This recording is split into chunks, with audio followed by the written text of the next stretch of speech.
မင်္ဂလာပါဒီနေ့ကျွန်တော်တို့ဆွေးနွေးမှာကတော့သူတေသနာစာတမ်းတစ်စောင်ကိုအခြေခံပြီးတော့ဗောနော်နုဖာနစ်စမာခုနှစ်နောင်ပိုင်းမှာကျင်းပဖို့လုပ်နေတဲ့ရွေးကောက်ပွဲအထူးသဖြင့်မဟာဗျူဟာရအရန်အေးမန်းတဲ့မွန်တနင်္သာရီစကြဒေသကအခြေအနေကိုလေ့လာသုံးသပ်ကြည့်ကြမှာဖြစ်ပါတယ်ဟုတ်ကဲ့ရှင်ဒီဆွေးနွေးမှုရဲ့အတိအကရည်ရွယ်ချက်ကတော့လေဒီဒေတာကမြန်မာနိုင်ငံရဲ့အနာဂတ်နိုင်ငံရေးစီရေးနဲ့စီးပွားရေးအပေါ်ဘလောက်အထိတက်ရောက်မှုရှိနေလဲဆိုတာကိုနားလည်သွားဖို့ပါပဲဆိုတော့စစ်ကောင်စီရဲ့ view ဟာတွေတော်လန်ရေးအင်အားစုတွေရဲ့တုံ့ပြန်မှုတွေပြီးတော့ကီသူလူထုရဲ့သဘောထားတွေကြားကရှုပ်ထွေးတဲ့ဆက်ဆက်မှုတွေကိုကျမတို့ကြည့်သွားကြမှာပါဟုတ်ကဲ့စိတ်ဝင်စားစရာအချက်တစ်ခုနဲ့စလိုက်ရအောင်အဲ့ဒါကဘာလဲဆိုတော့စစ်ကောင်စီကဒီရွေးကောက်ပွဲကိုနိုင်ငံတကာအသိအမှတ်ပြုမှုရဖို့အထူးသဖြင့်2026မှာကြာရုံနဲ့အာဆီယံဥက္ကဋ္ဌရာထူးအတမင်နာဘန်းလာဖို့အသေးအတန်ကြိုးစားနေတယ်။တချိန်တည်းမှာပဲတော်လိုင်းရင်အားစုတွေကလည်းဒါကိုသူတို့ရဲ့တရားဝင်မှုကိုတိစောက်မဲ့အခွင့်အရေးတစ်ခုလိုမြင်ပြီးတော့အပြည့်အထန်ဆန့်ကျင်နေကြတယ်ပေါ့နော်။ဟုတ်ပါတယ်။နှစ်ဖက်လုံးကအလွန်အရေးကြီးတဲ့အားပြိုင်မှုတစ်ခုဖြစ်နေတာပါ။ကောင်းပြီဗျာ။ဒါဆိုကျွန်တော်တို့ပထမပိုင်းကိုစလိုက်ကြရအောင်။စစ်ကောင်စီရဲ့ရွေးကောက်ပွဲဖြူဟာနေသူ့ရဲ့အားနည်းချက်တွေပေါ့သူတို့ဒီရွေးကောက်ပွဲကိုဘာလို့ကျင်းပခြင်းရတာလဲအဓိကရွေးချက်နှစ်ခုတွေ့ရတယ်ဗျာပထမတစ်ခုကတော့အာနာတိန်ထားတာကိုတရားဝင်မှုစံဖြစ်အောင်ပြောင်းလဲဖို့စ조사မှုပဲမမိုင်ပြည်သူစန္ဒအရာတက်လာတဲ့အစိုးရပုံစံမျိုးဖန်တီးကြတာပေါ့နော်ပြီးတော့ဒုတိယအချက်ကပို့ပြီးတော့မဟာဗျူဟာကြိုက်ရွေးကောက်ပွဲကိုအကြောင်းပြပြီးတော်လန်ရဲ့အင်အားစုတွေကိုနိုင်ငံရေးအရာရောစစ်ရေးအရာပါထိုးနှက်ဖို့ကြံစီမှုပဲရှင်ဟုတ်တယ်ရွေးကောက်ပွဲကိုစန့်ကျင်တဲ့သူတွေကိုငြိမ်းချမ်းရေးပျက်စီးစေသူတွေဖြစ်ပုံဖော်ပြီးတော့နိုင်ငံတကာရောပြည်တွင်းမှာပါတိခါချကျင်တဲ့သဘောမျိုးပေါ့အတိအကျပါပဲအဲ့ဒီ viewer ကိုအကောင့်ထဲပေါ်ဖို့အတွက်မွန်တနင်္သာရီဒေတာကဘာလို့ဒီလိုအရေးကြီးနေရတာလဲဗျအော်ဒီဒေတာရဲ့မဟာဗျူဟာမြောက်အရေးပါပုံကတော်တော်ကြီးကြီးမားပါတယ်ရှင်ပထမဆုံးအနေနဲ့ဒီဒေတာဟာမြန်မာနိုင်ငံရဲ့အရှေ့ဆုံးကမ်းရိုးတန်းကိုပိုင်ဆိုင်ထားတယ်နောက်ပြီးထိုင်းနိုင်ငံနဲ့ကုန်းလန်းရေလန်းဆက်သွယ်ထားတဲ့အဓိကစီးပွားရေးလမ်းကြောင်းကြီးပေါ်မှာတည်ရှိနေတာကိုအဓိကစီးပွားရေးလမ်းကြောင်းကြီးရဲ့ဆိုတော့နိုင်ငံတကာကွန်သွယ်မှုတွေ strategic choke point လို့ပြောလို့ရမလားဟုတ်ကဲ့ပြောလို့ရပါတယ်အဲ့ဒီလမ်းကြောင်းကိုထိန်းချုပ်နိုင်ရင်နိုင်ငံရဲ့စီးပွားရေးတစ်ခုလုံးကိုတရက်ရောက်မှုပေးနိုင်တယ်လေဒါအပြင်ရေနံနဲ့တဘာဝထင်းခွေစီမံကိန်းကြီးတွေဖြစ်တဲ့ရတနာတို့စောတိကလို့ရှိတယ်ပြီးတော့ထာဝက်ထူးစီးပွားရေးဇုံ DSEZ လိုမျိုးနိုင်ငံရဲ့အဓိကစီးပွားရေးစီမံကိန်းကြီးတွေလည်းဒီမှာပဲရှိနေတာပါအဲ့တော့ဒီဒေတာကိုထိန်းချုပ်နိုင်ဖို့ဆိုတာကစစ်ကောင်စီအတွက်တတ်တမြအရေးကြီးနေပြီပေါ့ဟုတ်ပါတယ်ဒါကစစ်ရေးတက်တက်မဟုတ်တော့ဘူးစီးပွားရေးအရာလဲသူတို့ရဲ့အသက်သွေးကြောထင်နေတာပါဒါဆိုဒီဒေတာကိုထိန်းချုပ်ပြီးရွေးကောက်ပွဲဖြစ်မြောက်အောင်လို့သူတို့ဘလို့စစ်ရေးဖြူဟာတွေတုံးနေလဲဗျစာတမ်းအရာတော့သူတို့ရဲ့စစ်ရေးဖြူဟာ၃ရက်ကိုတွေ့ရတယ်ရှင်ပထမတစ်ခုကတော့ data range လုံခြုံရေးပါတော်လန်ရေးအရာစုတွေကိုနိုင်နေပြီးရွေးကောက်ပွဲကျင်းပမယ့်နေရာတွေကိုထိန်းချုပ်ဖို့စ조사နေတယ်ဒုတိယတစ်ခုကတော့စီးပွားရေးအကျိုးစီးပွားကာကွယ်ရေး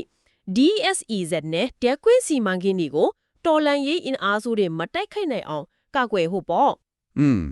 ပြီးတော့တတိယတစ်ခုကနေမြင်ပြန်လဲထိန်းချုပ်ရေးပါနိုင်ငံအလဲပိုင်းနဲ့အထက်ပိုင်းမှာဆုံးရှုံးခဲ့တဲ့နေမြေတွေအတွက်တောင်ပိုင်းမှာပို့ပြီးတော့ခိုင်မာအောင်ထိန်းချုပ်ဖို့စ조사နေတဲ့သဘောပါပဲကြည့်လိုက်ရင်တော့စီစဉ်ကခိုင်မာတယ်လို့ပဲဒါပေမဲ့အဲ့ဒီအစီအစဉ်မှာအဓိကအားနည်းချက်ကြီးတွေတည်နေရတယ်နော်ဟုတ်တယ်ရှင်အကြီးမားဆုံးအားနည်းချက်ကတန်းကောင်စာရင်ပဲ2024မှာတနိုင်ငံလုံးအတိုင်းအတာနဲ့တန်းကောင်စာရင်ကိုအောင်မြင်မြင်မကောက်ယူနိုင်ခဲ့ဘူးအဲ့တော့ရွေးကောက်ပွဲအတွက်အခြေခံအကြားဆုံးဖြစ်တဲ့မဲစာရင်ကအစာကလေးကမားနေပြီလေဂင်းကနန်းတွေရစရင်ဘလောက်ထိစိုးရွားလဲဗျမွန်မြင့်နယ်မှာဆို69%ပဲကောက်နိုင်ခဲ့တယ်ပိုဆိုးတာကတနင်္သာရီတိုင်းရဲ့အဓိကကျတဲ့ရေဖြူလိုမျိုးနေမှာဆိုလုံးဝကိုမကောက်နိုင်ခဲ့ဘူးရှင်ဒါတော့တော်တော်လေးကိုစိုးရွားတဲ့အခြေအနေပဲမဲစာရင်မမှန်ရင်ရွေးကောက်ပွဲလုပ်ငန်းစဉ်တစ်ခုလုံးရဲ့အခြေခံကရိုင်းနေနေပြီပေါ့ဟုတ်ပါတယ်ပြီးတော့နောက်ထပ်အကြီးတစ်ခုရှိသေးတယ်ဘာများလဲဗျကိုယ်စလဲလောင်းမရှိရပါရေဖြူလောင်းလုံးတရက်ချောင်းလိုမျိုးနယ်ဒီမှာစစ်ကောင်စီဘက်ကဝင်ရောက်ရှင်ပြိုင်မဲ့ကိုယ်စလဲလောင်းလုံးဝကိုမရှိဘူးတဲ့ဟာဒါကတော့မယုံနိုင်စရာပဲအာနာယပါတီကိုယ်တိုင်ကကိုယ်စလဲလောင်းမထုတ်နိုင်ဘူးဆိုတော့ဒါကရွေးကောက်ပွဲရဲ့တရားဝင်မှုကိုအကြီးအကျယ်မေကုန်းထုတ်เสียဖြစ်နေပြီပေါ့အဲ့လားပေါ့ဒါကသူတို့ရဲ့အုပ်ချုပ်ရေးရန်တရားဘလောက်တောင်ပြိုလဲနေလဲဆိုတာကိုပြနေရပဲစစ်ရေးအရာရှုံးတာထက်တောင် ပိုဆိုးတဲ့နိုင်ငံရေးအရာရှုံးနိမ့်မှုလို့ပြောလို့ရတယ်ရှင် ဟုတ်ပြီဒီလိုအနေချက်တွေရှိနေချိန်မှာတော်လန်ရဲ့အင်အားစုတွေဘက်ကဘလို့တွန့်ပြန်နေကြလဲဆိုတာကိုဒုတိယပိုင်းမှာချက်ကြည့်ကြရအောင် data တွေကအဓိကတော်လန်ရဲ့အင်အားစုတွေဖြစ်တဲ့ KNU NSMSP-AD MSFC နဲ့ DNA တို့လိုအဖွဲ့တွေအားလုံးကရွေးကောက်ပွဲကိုတညီတညွတ်တက်ဆန်ချင်ကြောင်းပူးတွဲတင်ညာခဲ့တယ်နော် ဟုတ်ကဲ့ဒီပူးပေါင်းမှုကနိုင်ငံရေးအရာရန်ရေးပါပါတယ်သူတို့ရဲ့ပန်းတိုင်ကရွေးကောက်ပွဲကိုစန့်ကျင်ရုံတတ်မဟုတ်တော့ဘူး Federal Democracy ပြည်ထောင်စုတိဆောက်ရေးဆိုတဲ့ပိုကြီးမားတဲ့နိုင်ငံရေးကြီးမှန်းချက်အောက်မှာစူးစီးနေကြတာကိုပြခဲ့တယ်ဒါကစစ်ကောင်စီရဲ့ပုံမှန်နိုင်ငံရေးလမ်းကြောင်းဆိုတာကို direct ဆင်ခေါ်လိုက်တာပဲရှင် ဆိုတော့သူတို့ကဒီရွေးကောက်ပွဲတရားမဝင်ဘူးလို့ပြောနေုံတင်မဟုတ်ပဲတကယ်တရားဝင်တဲ့နိုင်ငံရေးလမ်းကြောင်းတစ်ခုကိုဖော်ဆောင်နေတယ်ဆိုတဲ့သတင်းစကားပေးနေတာပေါ့ အတိအကျပါပဲပြီးတော့ကျညာချက်ထုတ်ယုံပဲမဟုတ်ဘူ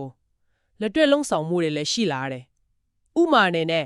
MSF လက်အောက်ခံမွန်ပီရိုလိုင်းရေးတပ် MSRF နဲ့ရေးပြည်သူ့ကာကွယ်ရေးတပ် YPDF တို့ကရွေးကောက်ပွဲအတွက်ပူးပေါင်းဆောင်ရွက်နေတဲ့ Non-CDM ဆရာမ၄ဦးကိုဖမ်းဆီးခဲ့တဲ့ဖြစ်စဉ်ရှိခဲ့လေ ဒါကတော့ရွေးကောက်ပွဲရန်တရားမှာပါဝဲတဲ့ဘသူကမဆိုဖြစ်မှတ်ထားနေတယ်ဆိုတဲ့ရှင်းလင်းတဲ့သတင်းစကားပဲ ဟုတ်ပါတယ် KNU ကလည်းဒီရွေးကောက်ပွဲဟာစစ်တပ်ရဲ့ကျူးစီဝါအတွက်တာဖြစ်ပြီးဒါကိုကာကွယ်တားဆီးဖို့ပါကရင်မျိုးသားတွေရဲ့တာဝန်ဖြစ်တယ်လို့အတိအလင်းပြောထားပါတယ်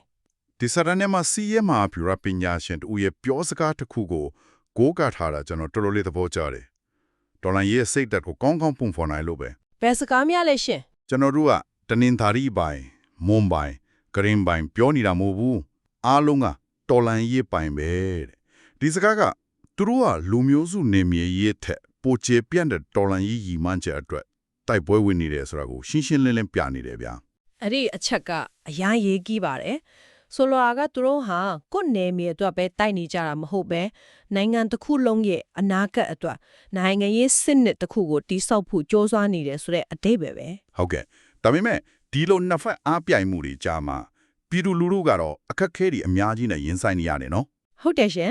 ်တတိယအပိုင်းအနေနဲ့ပြည်သူလူထုအပေါ်တက်ရောက်မှုနဲ့သူတို့ရဲ့သဘောထားကိုကြည့်အောင်ပါစစ်ကောင်စီရဲ့ထိုးစစ်တွေလမ်းတွေပိတ်ဆို့တာတွေကြောင့်လူသားချင်းစာနာမှုအကြက်အတဲကပိုပြီးတော့နှက်ဆိုင်လာနေတယ် ကိန်းကနာအချက်လက်တွေနဲ့ပြောရရင်အခြေအနေကဘယ်လောက်ဆိုးရွားနေပြီလဲဗျာ မြန်မာပြည်တော်ပိုင်းလူသားချင်းစာနာမှုကုညီရဲ့ကွန်ရက်အေးစီရင်ကရဲ့အစီရင်ခံစာအရဆိုရင်2025အောက်တိုဘာလအထိပဋိပက္ခကြောင့်နေရဆွန့်ခွာထွက်ပြေးရသူတွေဟာရေးမြို့နယ်မှာတသိန်းစေတောင်အထိရှိလာခဲ့တယ် တသိန်း၄တောင် ဟုတ်ပါကဲပြီးတော့ရေးဖြူမြို့နယ်မှာဆိုတသိန်းအထိရှိလာခဲ့တယ်ရှင် ဒါဆိုနှမြို့နယ်ပေါင်းရင်တောင်2သိန်းကျော်နေပြီဒါက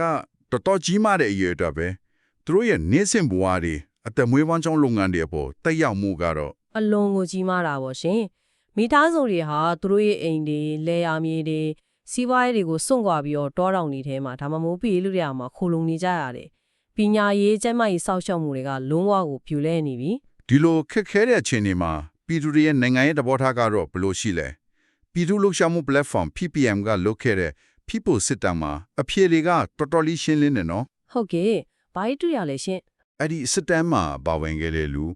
3623ယောက်ရဲ့99ရာခိုင်နှုန်းကစစ်အာဏာသိမ်းမှုကိုလက်မခံဘူးလို့ဖြေထားတယ်